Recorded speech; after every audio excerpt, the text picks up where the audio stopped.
Welcome back once again to the Zach Carpenter Coaches Show here on BCHS TV, the Bear Network we call it, where all of our shows are visible to you and watch on YouTube. Just look for BCHS.TV. And when you get there, if you hit that subscribe button, it'll notify you anytime we have a show for your viewing pleasure there. Being joined now by our head coach, Mr. Zach Carpenter, in his second season, along with his assistant in his second season, Jordan Ollison. Coaches, welcome to the show today. Thanks for having me. Glad to have you here again. Jordan, let's start with you. You've been on the show last year when your first year here. Give us again your background. You're from Memphis area. Yeah, I'm from Memphis, Tennessee. I went to Cleveland State for a year, and I went to UT Southern. And then I moved here to coach in the high school at Chattanooga. And then when Zach got the job here, he asked me to come on, and so I came aboard with him. And you guys didn't know each other. No, we didn't. Not at all. You told me, you interviewed and said, hey, this is my kind of guy here, and here you are 2 years later. How's it going for you? Have you enjoyed coaching high school here? Yeah, definitely. I love it. The fans are great. We got good kids. We got good parents. Everything is just the competition, the in-city rivals. I just love it all. It's been pretty fun. A little bit of everything, because it's not a huge town. Nah. It's a small town where you got, 3 local schools, and we love each other, we hate each other. It's a love-hate kind of relationship, I guess you could say. Yeah.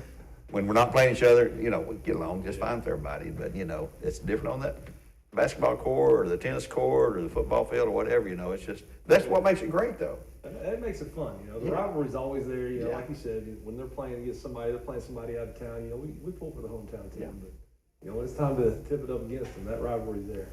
I was telling Coach Reuter earlier, I thought this, to me, in basketball has been the best attended year we've had. And we've had Lynn Jones night, it really helped boost the crowd there. We've had some really good turnouts, though, with other big games here. And the competition's been good. We've had some really good teams in here, boys and girls. And we've seen some good teams, boys and girls, on the road. And we're down to the district time now. And it's going to be, Katie bar the door now, because there's no tomorrow if you don't win now. And you're going to open up Thursday night with an opponent to be determined. Thursday night at 7:30, we're going to play the winner of Howard and Oodlewall. I told them yesterday at the end of practice, it's win or go home now. You're going to take care of business Thursday. It's, season's over with. So, we're locked in, we're focused, preparing everything towards Thursday, and then we'll worry about it. One game at a time. That's right. One quarter at a time, one possession at a time. That's all you can do. And Coach, where'd you play high school ball out there in Memphis? I played at Germantown High School. Germantown High School. Oh, we're familiar with those folks over there. Yeah. You come to Cleveland, played at Cleveland State for a year, and all that. You're not a big guy. You're not a tall guy. I'm sure you're a guard or shooting guard or point guard. Is that what you played? Yeah, I was a point guard throughout my entire life, basically. Yeah.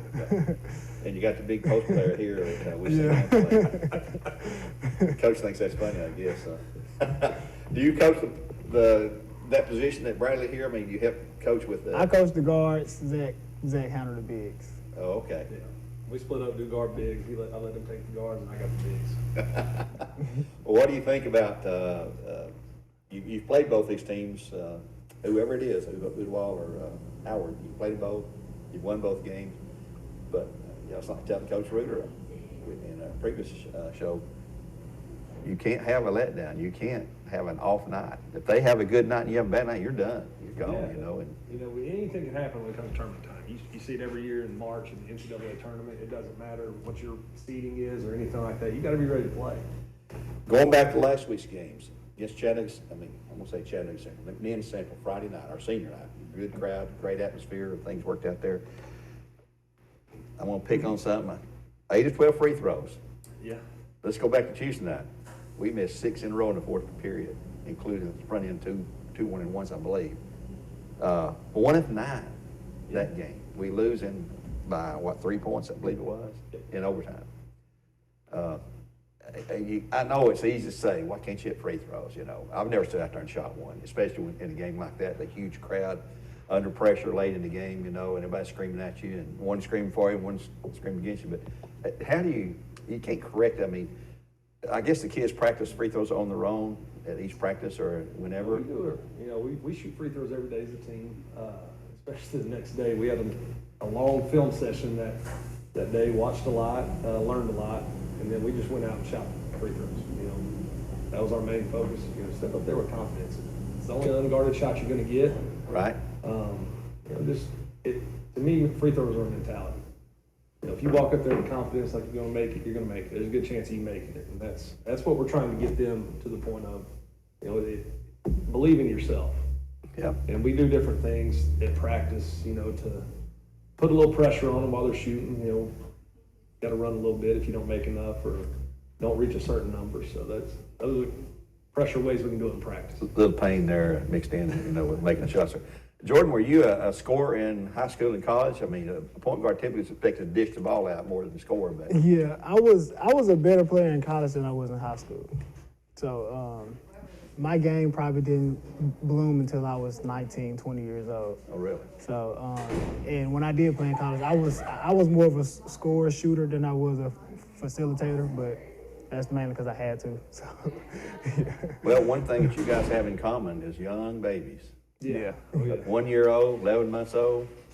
And I was thinking this morning when I was thinking about doing this interview, I said, I'm laying there in bed, you know, sleeping all night long like a baby myself, you know, and you guys may be up walking the floor, the baby's got colic or, you know, got a belly ache or hungry or got a wet diaper or something like that, you know. And I hope your wives share, and Jordan, that's, I love that, Jordan and Jordan. His wife's name's Jordan, though. And we call the little one JoJo. What's your child's name? Kinsey. I knew that. I just couldn't remember that. Ken. Do you have Ken? Do you have those nights where, hey, I got to be up here in the school in a few hours, get ready for whatever, and then that's just part of being a parent. And it is. My wife does a great job of taking, especially during the season, taking on the responsibility and letting me get some rest. So big shout out to Crystal there. Especially on Valentine's Day, right? Absolutely. I forgot about that. Just thought about Valentine's Day. Is Jordan, Miss Jordan Allison, is she good at middle of the night? She does everything. Does she? I take care of home and I do whatever I gotta do to make sure stuff is paid for or whatever. But she take care of home, so she's the MVP. Got to get the family interest in here, folks. There. Yeah. Coach, how do you prepare now? Regular season's over. We went 18-5, really good year, one of the best years we've had in a while. What are you looking to do now to get your team ready? Is it a mental focus? Is it along with practice, the physical part of that, or? Cleaning, still trying to clean some things up, offensively and defensively. Working on. I mean, there's not a whole lot we're going to change right now. We're just trying to clean things up, making sure that if we get hit with different scenarios that we've seen from these teams in the past, we're ready for them. So that's our main focus, just making sure we're sharp. Going into it, we're locked in, we're focused. We're honing in on our crafts. Yeah. Well, and you've got 3 seniors. Yes. They were honored, Friday night in the game with McMinn Central, and I guess you expect them to be the leaders too, to step up and say, hey guys, quit goofing off and messing up things. Let's get out here and get serious about practice, because they know, they are one game away from ending their high school career. Yeah, and that's, it's a reality that everybody has to face at some point or another, and it's hitting them right now. So, I do expect them to step up leadership-wise, vocally, and making sure that we are where we need to be mentally when we come on the practice floor and then ready for the game. Well, the thing about it, too, is having the tournament at Cleveland High School, which we'd rather have right here at Bradley, of course, but having it at Cleveland High School, it's local, so it's no excuse for you not to say, I can't get there, I don't have time. Hey, you can get there and be there. And if it should come down to Bradley, Cleveland, girls or boys, it's going to be a house full of people. It's going to be tense, it's going to be emotional, it's going to be exciting. And you want to position yourself the highest seed you can get, because you come in first or second in the district, you'll be hosting your first region game. Oh, no doubt. That's, like Coach said earlier, our crowds have been great this year. They have. And with it being right here in Cleveland, we expect the same energy we've been getting all year from the fans, and we look forward to it, and especially if we play Cleveland, Walker Valley, McMinn, that place will be rocking. And Coach, we were talking before our show started here. You look at our boys district, this may be the toughest boys district we've had in many, many years, with 4 teams. I look at them, no disrespect at all to Howard and Udawal and those guys, but we've got 4 teams in Ray County. We've got 4 teams on any given night. Those 4 teams, we sort of split with each other during the season. We split with Cleveland, we split with Walker Valley, we got swept by McMinn, but those 4 teams are extremely good, and we're thinking maybe in a region that these 4 teams, if we get those 4 teams there that we're talking about here, we do quite well in the region battle, because just typically on paper right now, it looks like our teams in District 5 are stronger than teams in District 6. And they're gonna hear that probably and not like it, but anyway, that's the way it is. But it's gonna be a great district tournament on that boys side, I think, and the girls side too. But boys, to me, is more balanced with 4 teams that we've seen play extremely well all year long in a lot of cases. And Coach, do you think that? I mean, am I off base here with that? No, our district's tough, and like I told you on the shows past, that if you're not ready to go on any given night, it doesn't 1 through 7, they could come at you and pop you in the mouth. And so, you got to be ready to play, especially tournament time. And like you said, you do want to finish in that top 2 so that you are hosting that first round region game. But I think our district has a really good shot at going and doing well in the region tournament as well. And those lower 3 teams, Ottawa, Howard, and Ray County, I didn't mean to, no disrespect to all of them, but Coach, you've seen this, you've been around a long time, there can be upsets pulled, and it just takes one upset, and all of a sudden you're thinking, what happened here? I'm no longer playing high school basketball. We're out of this because we weren't paying attention, we weren't working hard, we weren't executing, we weren't hitting the boards, we didn't make free throws, shot poorly, and all that good stuff, and it can happen, and I'm sure in your high school days, you had games that you guys lost. Oh yeah, definitely. We upset a team. White Station was supposed to win state the year we played them in the region, and we beat them the first game, and we sent them home. I mean, we lost right after that, but we knocked White Station out, who everybody thought was going to win the state. We made it to the title game. So yeah, anything can happen. And Howard and Ottawa, their records don't tell it all. They're 2 very dangerous teams, so we got to be ready to play. And they're well coached from what I've seen, and they try hard. Sometimes things just don't fall their way, but it's going to be a fun tournament. I mean, it's going to be one of the best we've had that I can recall in a long time on the boys' side, I believe. Oh, it should be a great atmosphere, fun basketball to watch. Everybody should come out and check it out. I think you'll have a good time.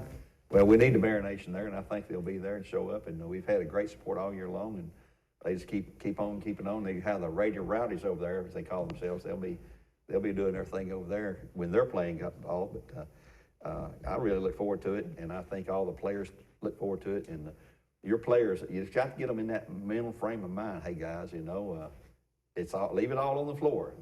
Don't hold back on anything. You got to take it all. Yeah, that's going into every game. That's what you want. Right. Leave it, especially now coming down tournament time, because it is. Comes down to one game.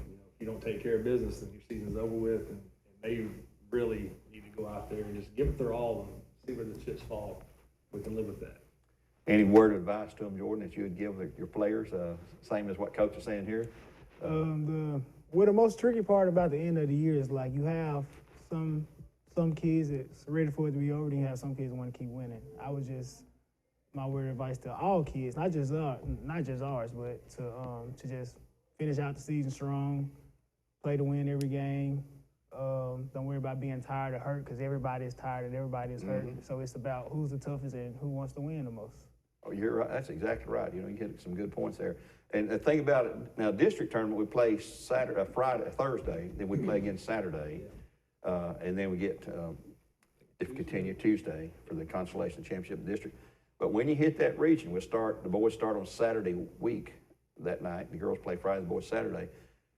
Then you're playing back-to-back nights. You don't have the luck, and there's teams you've not played probably all year long. So now it's a whole different. How do you try to accommodate that? Because you're playing tonight, you ain't worried about tomorrow. You don't know who you're going to play for one thing. You've not seen them before. You go home that night and try to find film on them, or you call your buddies over there. Hey, how'd you do against this team here? Or do all of that. I think you got to start your work early. You got to anticipate going into it. Okay. We're going to be in that situation, and we need to be prepared going into it. Both ways, whether we play this team or this team, you got to have a game plan for both of them. Just be prepared going into it either way, so that you're not surprised by much. I mean, it's a lot of work and a lot of film watching, but I think it's necessary. Well, and the bonus is you beat that team. Then hey, it really was worth. Sometimes a cookie crumbles the wrong way and you don't win, but hey, you got to prepare for all of it. Yeah. As I heard Coach Reeder say, failure to prepare is preparing to fail. Absolutely. So you got to think about it that way and get ready for no matter who the opponent will be, and see how long you can ride this horse. Take it as deep as we can. Well, Coach, we, as always, appreciate you being here again. We'll do this show again next week. Jordan, thank you for joining us again this year. We had you on last year when you first came here. Nobody knew who this guy was. We know who you are now. And man, you've been a good fit here. I just tell you, I've worked with you and seen you, and I've seen how people look up to you and all that. And your wife's here supporting you every game. I know. We see her sitting behind the bench or on that stroller pushing that baby around, trying to get her to go to sleep. It used to work, but it's been a good fit. And Coach, I think he's been a good fit for Bradley. Oh, he's been great. I rely heavily on him. I think we got great camaraderie with our staff. With Jordan and Colby, and I think it works well together. And I think you see that in the product we're putting on the floor. Oh yeah. Well, let's improve on that record. 18-5 going into Thursday's game. 7:30. Be there Thursday, folks, at Cleveland High School. If you can't make the game, we'll have it on Mix 104.1 all season long, or all the way through the tournament now, until the season should end. We hope it doesn't end until it gets we're into Murfreesboro. That's right. It'll be the week, second week of March, I believe. Week after spring break, if I remember right. But, we'll sign off for now, and thank Mr. Sawyer and his students here in the class at Bradley Central Studio H12 for all the support they give us in producing our shows here each week. Until next time, we'll say so long for now. God bless, and go Bears!